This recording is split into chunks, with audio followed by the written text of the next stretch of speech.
वो एक फूंक से करोड़ों के खजाने को प्रकट करने का दावा करता था। वो कहता था उसके तंत्र मंत्र में इतनी शक्ति है कि वो कंगाल को भी कर सकता है माला माल। और जब उस मायावी के खेल से पर्दा उठा तो सामने आई नकली बेटे की वो कहानी जिसने सारे शहर में फैला दी सनसनी।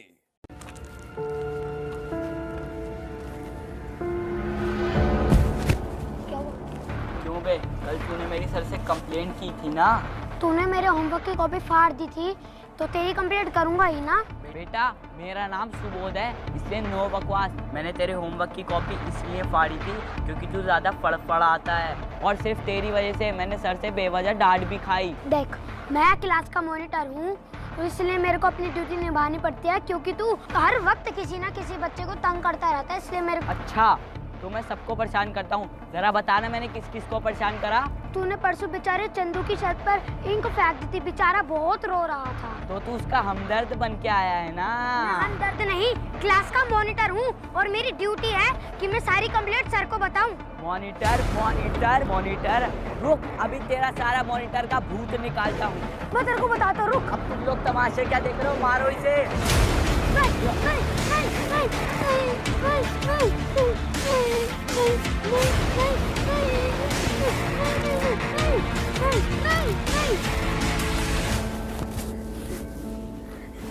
तुम सबने मेरे को मारा, अब मैं तुम्हारी कंप्लेन करूंगा। जा जा, जिसे जो कहना है कह देना, देखते हैं कौन मेरा क्या बिगाड़ेगा। जाता है या रख के तुम, जा जा जा। अरे देखो देखो कौन भागा, डरपोक भागा, डरपोक भागा। अरे देखो देखो कैसे भागा, धूम दबाकर कैसे भागा।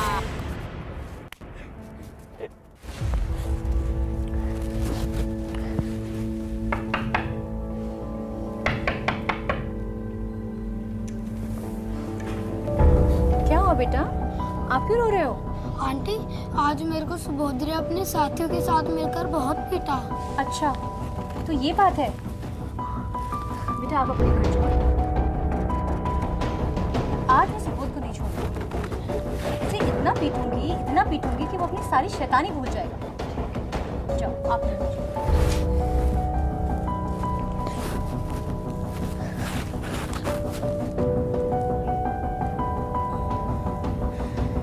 इस लड़के ने तो मेरा जीना मुहाल कर दिया है।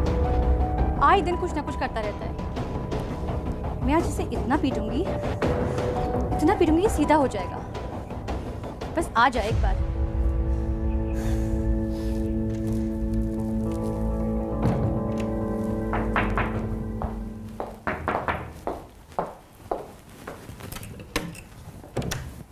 अरे आप आइए, लाइए, बैठिए आप।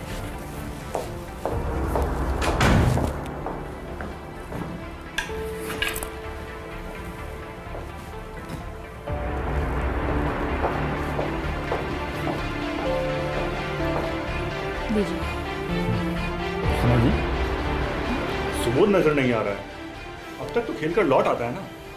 7 बज गए हैं। छुछुंदर लोगों से दोस्ती कर ली है आपके बेटे ने, बिगड़ गया है वो। आपको पता है उसकी आज भी कंप्लेन आई है। अच्छा, अब क्या किया उसने? क्या करेगा, पढ़ाई लिखाई चौपट, उसको सिर्फ मटरगश्ती करनी है, दोस्तों के साथ मारपीट, ये सब कर रहा है आपका बेटा। रुको जरा, आ जाने दो उसे। आज मैं तुम्हारे साहबजादे की अच्छे से क्लास लेता हूँ। ना जी ना, क्लास नहीं, उसकी तो सिर्फ मरम्मत करनी है, मरम्मत। तभी सुधरेगा वो। मरम्मत ही करूंगा, एक बार आने दो उसे।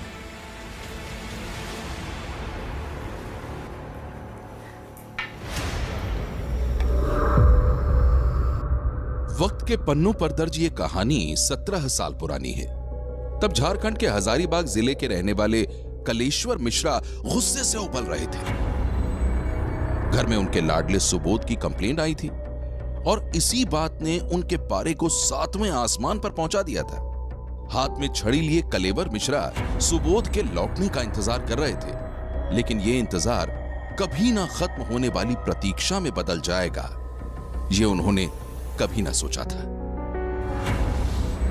अम्मी जी, रात के 10 बज गए हैं और सुबोध नहीं आया अभी तक। तुम चिंता मत करो, हो सकता है अपनी कंप्लेंट से डर गया हो और डर के मारे ही घर ना आ रहा हो।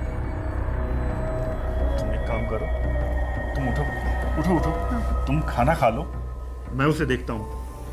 आप जाइए, आप देख के आइए उसको। हाँ हाँ, तुम चिंता मत करो।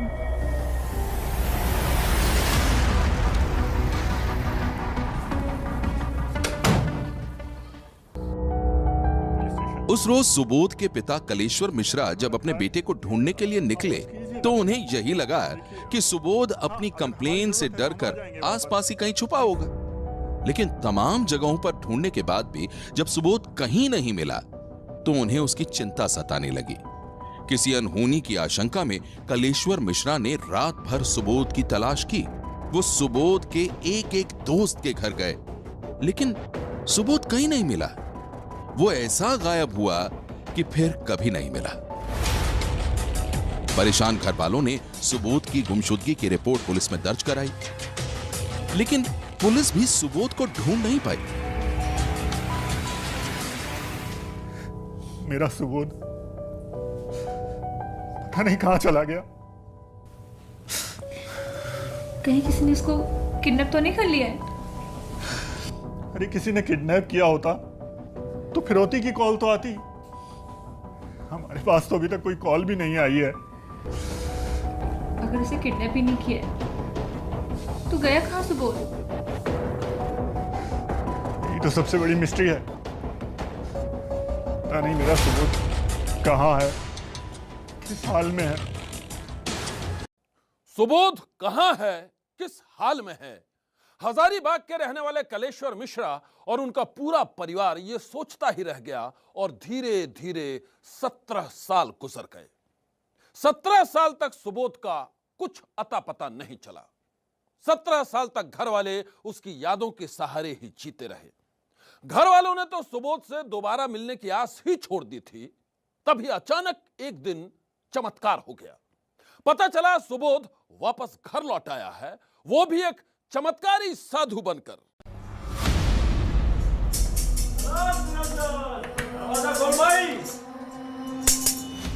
प्रणाम बाबा। कल्याण हो। ये बाबा तो तुम्हारे ही घर का बच्चा है देवी। 24 योगियों की तपस्या करने के बाद 17 साल बाद आज फिर से लौटा है। मैं कुछ समझी नहीं महाराज। अरे समझी नहीं? देख देख, इन आंखों में देख, बाबा के चेहरे को ध्यान से देख। तुझे कुछ नजर आया? बाबा मुझे तो कुछ नजर नहीं आया। अलख निरंजन। तुझे कुछ नजर नहीं आया, तुझे नजर आएगा भी कैसे? 17 साल बाद जो मिले। 17 साल? आप कहना क्या चाहते हैं बाबा? तू अपनी 17 साल पहले की जिंदगी में झांक और याद कर कि तेरे घर का कोई बच्चा लापता हो गया था। अरे हाँ बाबा, 17 साल पहले मेरी बहन का बेटा सुबोध अचानक एक दिन गायब हो गया था। और क्या बताऊं बाबा, तभी से मेरी जीजी और जीजा जी की पूरी जिंदगी वीरान हो गई है। और 17 साल से वो इसी इंतजार में है कि सुबोध एक दिन आएगा, जरूर आएगा। सुबोध लौटेगा नहीं, बल्कि लौट आया है। अरे मैं वही सुबोध हूँ जिसे तुम 17 सालों से ढूंढ रहे थे।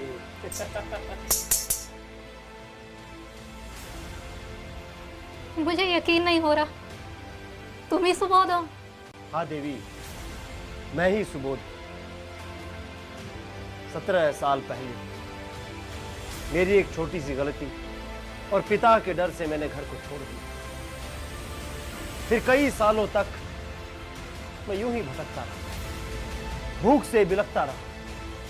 और फिर एक दिन एक योगी की नजर मुझ पर पड़ गई और वो मुझे हिमालय पर्वत पर ले गया। वहां मैंने घनघोर तप किया, 24 योगिनियों की तपस्या की और अब मैं साधना करके फिर से लौट आया। तुम सब लोगों का दुख दर्द बांटने के लिए मैं फिर से लौट आया हूं देवी। अरे बेटा सुबोध, आ अंदर आ। अलख निरंजन, अलख निरंजन, चलो भाई।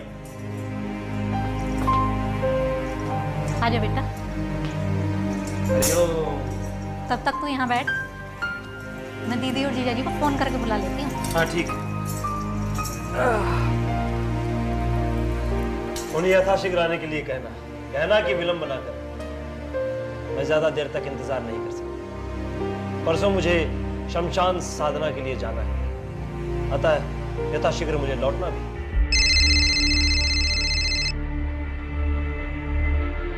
Hello hello hello. हाँ दीदी, अरे हाँ, क्या हुआ? भोले बाबा ने तो आज कमाल कर दिया है। क्या बात है, बड़ी खुश लग रही हो। खुशी की तो बात ही है दीदी, सुबोध आया है घर पर। क्या सुबोध? और आप जीजा जी को लेकर तुरंत यहाँ आ जाओ। वो कह रहा है ज्यादा देर यहाँ नहीं रुकेगा। अरे रुकेगा कैसे नहीं, उसे किसी भी तरह रोक। मैं और तेरे जिया जी बस जल्दी आते हैं, जल्दी आते हैं। हाँ, तू उसे रोक। अरे सुनो, मेरी वो इस बार वाली मैगजीन नहीं मिल रही। अरे मैगजीन छोड़ो, आपको पता है सुबोध आया है। क्या सुबोध? हाँ हाँ, चलो चलो चलो, चला जाएगा। अरे, चलो चलो चलो, अरे चलो, बात बताऊंगी, चलो चलो चलो। Hello hello. हाँ दीदी, भोले बाबा ने तो आज 17 साल बाद अपने लाडले बेटे सुबोध के मिलने की खबर सुनकर कलेश्वर मिश्रा के साथ ही उनकी अरे, पत्नी भी बेहद खुश थी। ऐसा लग रहा था मानो उनके पांव में पंख लग गए हों। वो दौड़े भागे सुबोध से मिलने के लिए पहुंचे, लेकिन जब उन्होंने सुबोध को साधु के भेष में देखा तो चाहकर भी अपने आंसू रोक नहीं पाए। चले तुरंत तुरंत चले। देख देख, अब तेरा सुबोध आ तो गया है ना माँ। चुप हो जा माँ, मुझे जरा पिताजी के पैर छू लेने दे। हाँ बेटा, हाँ। कितने सालों से मैं उनके सीने से भी नहीं लगा हूं। पिताजी,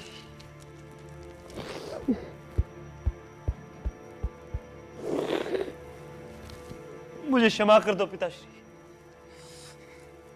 मैं आप लोगों को बिना बताए घर छोड़कर चला गया।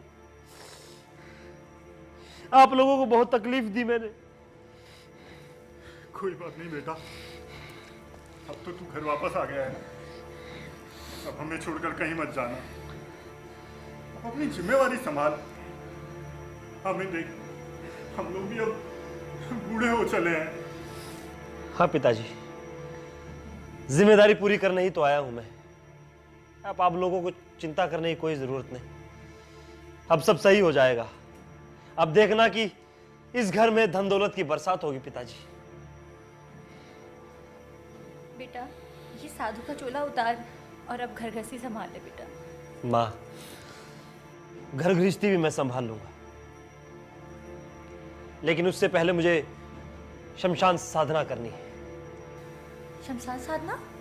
लेकिन वो क्यों? हाँ माँ, ताकि तुम सब लोगों के कष्ट हर सकूं, और इसीलिए तो आया हूं मैं यहां।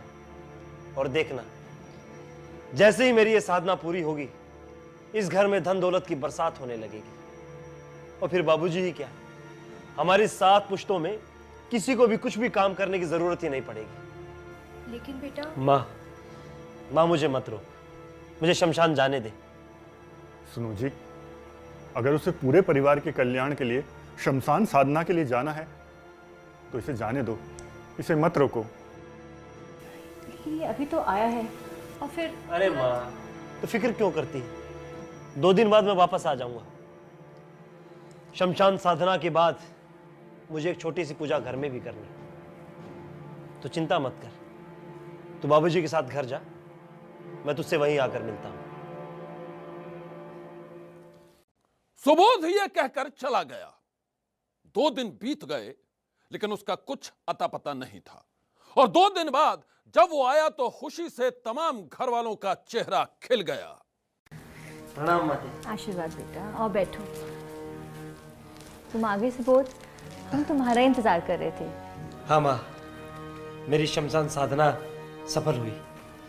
माँ, अब मुझे इस घर में एक छोटी सी पूजा रखनी है, और फिर देखना, इस घर में धन दौलत की बरसात होने लगेगी। अरे वाह, फिर तो कमाल हो जाएगा। हाँ माँ, और ये कमाल सब ऊपर वाले की दया से होगा। बस तू पूजा की तैयारी कर ले। मुझे क्या करना होगा बेटा? अरे माँ, तुझे कुछ नहीं करना है, जो कुछ भी करना है वो मुझे करना है। माँ, अब मुझे इस घर में बस एक छोटी सी पूजा रखनी है, ताकि इस घर में भी धन दौलत की बरसात हो। अरे वाह, फिर तो कमाल हो जाएगा। हाँ माँ, ऊपर वाले की दया से सब कमाल होगा। बस तू तो अब पूजा की तैयारी कर ले। बेटा पूजा के लिए मुझे क्या करना होगा? अरे माँ, तुझे कुछ नहीं करना है, जो कुछ भी करना है बस मुझे करना है। मैं भैरवी शक्ति से माँ लक्ष्मी को इस घर में बुलाऊंगा, लेकिन हाँ, उसके लिए मुझे तेरे सारे गहनों की जरूरत पड़ेगी। मेरे गहनों की? हाँ माँ, तेरे गहनों की। और फिर मैं उन गहनों को पूजा के वेदी पर रखकर भैरवी शक्ति से माँ लक्ष्मी को प्रसन्न करके इस घर में बुलाऊंगा। बिना गहनों के माँ लक्ष्मी का आह्वान करना मुमकिन नहीं। ठीक है बेटा, मैं तुझे अपने गहने दे दूंगी। उसके अलावा तो मुझे कुछ नहीं करना है ना? नहीं माँ, उसके अलावा तुझे कुछ नहीं करना है। लेकिन हाँ देख, अगर तू चाहे तो अपनी बहन और रिश्तेदारों के गहने भी तू पूजा के वेदी पर रख सकती है, क्योंकि जिस किसी के गहने भी उस पूजा के वेदी पर रखे जाएंगे उसके घर भी साक्षात लक्ष्मी विराजेंगे, उसके घर भी धन दौलत की बरसात होगी। अरे बेटा, अगर ऐसी बात है तो मैं अपने सारे रिश्तेदारों को फोन कर देता हूँ और उनसे कहता हूँ कि वो भी अपने घर के सारे जेवरात पूजा की वेदी पर रख दें। अरे माता लक्ष्मी की कृपा सिर्फ मेरे घर पर ही क्यों हो, हमारे रिश्तेदारों के घर पर भी बरसे। क्यों जी? हाँ हाँ, बिल्कुल बिल्कुल सही कह रहे हैं आप। हरिओम हरिओम, अलख निरंजन, सबका भला होगा, सबका भला। कलेश्वर मिश्रा और उनकी पत्नी दोनों बेहद खुश थे। उन्हें लग रहा था कि 17 साल बाद साधु बनकर लौटा सुबोध अपनी साधना से न सिर्फ उनको बल्कि उनके पूरे खानदान को मालामाल कर देगा। और फिर कलेश्वर मिश्रा और उनकी पत्नी ने वैसा ही किया जैसा उनसे कहा गया था। दोनों ने अपने तमाम रिश्तेदारों को फोन किया, सुबोध की साधना के बारे में बताया और अपने तमाम गहनों और नकदी के साथ जल्द से जल्द घर पहुंचने के लिए कहा। कलेश्वर मिश्रा के कहने पर उनके तमाम रिश्तेदार घर के कीमती गहनों और जेवरात के साथ उनके घर पहुंच गए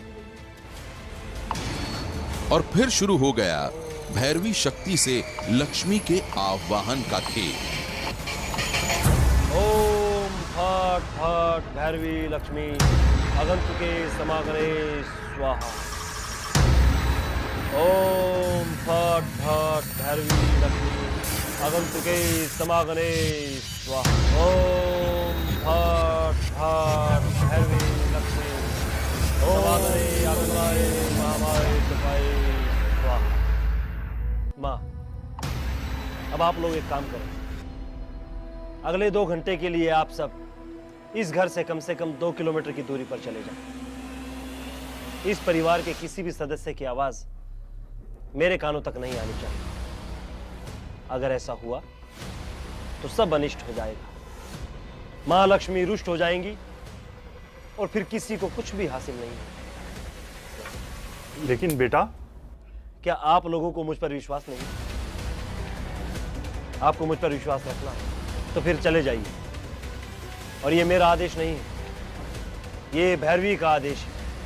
ओम लक्ष्मी ओम भैरवी स्वाहा। ओम फट फट लक्ष्मी भैरवी आगंतुके समागमे स्वाहा। ओम फट फट भैरवी लक्ष्मी समागमे आगंतुके स्वाहा। अरे भिकिया मांगना मैया दैना डालो, जगवा बाबू के सुबला होई जा। सुबोध के तंत्र मंत्र का खेल शुरू हुआ तो कलेश्वर मिश्रा के साथ ही उनके तमाम रिश्तेदारों की धड़कनें भी तेज हो गईं। हर किसी को यही लग रहा था कि भैरवी लक्ष्मी के आह्वान से सुबोध पूरे खानदान को माला माल कर देगा।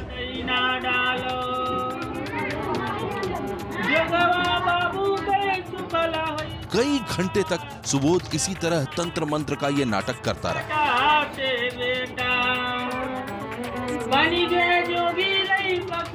लेकिन इसके बाद भी जब घर के अंदर कोई खजाना प्रकट नहीं हुआ तो घर वालों को शक हो गया। शक और भी गहरा हो गया जब सुबोध ने वहां मौजूद तमाम शख्स को अपनी नकदी और गहने घर में ही छोड़कर दूर जाने को कहा। फिर क्या था, घर वालों ने सुबोध को पकड़ लिया और जब उसे पीटा गया तो उसने कहा कि वो सुबोध नहीं बल्कि लोगों को ठगने वाला एक महाठग है। 16 अगस्त 2003 को मेरा बेटा घर से कहीं बाहर निकल गया। अक्टूबर 2020 में प्रतिपदा तिथि के दिन ससुराल से हमको फोन आया कि सुबोध जो सो आ गया है, वो गीत गा रहा है सरंगी बजा बजा करके। उसके बाद फिर हम लोग वहाँ गए ससुराल और वहाँ जा कर के देखे तो ये बोला कि हाँ पापा हैं, मम्मी है, भीड़ लगा हुआ था। तो यहाँ 2-3 दिन रहा, मोबाइल भी हमसे ठग करके ले लिया, पैसा भी मांग रहा है कि भंडारा करवाना है। इससे स्पष्ट होता है कि हमको शक है कि मेरे बेटा को किडनैप यही किया है, इसका गिरोह चल रहा है और इस सुबोध कह करके हमारे साथ जो है फ्रॉडगिरी कर रहा है। कलेश्वर मिश्रा के मुताबिक बेटे के गायब होने के 17 साल बाद जो महाठग खुद को सुबोध बताकर पूरे परिवार को ठगने की कोशिश कर रहा था, वो यूपी के गोंडा जिले का रहने वाला है और अब वो महाठग पहुंच गया है सलाखों के पीछे।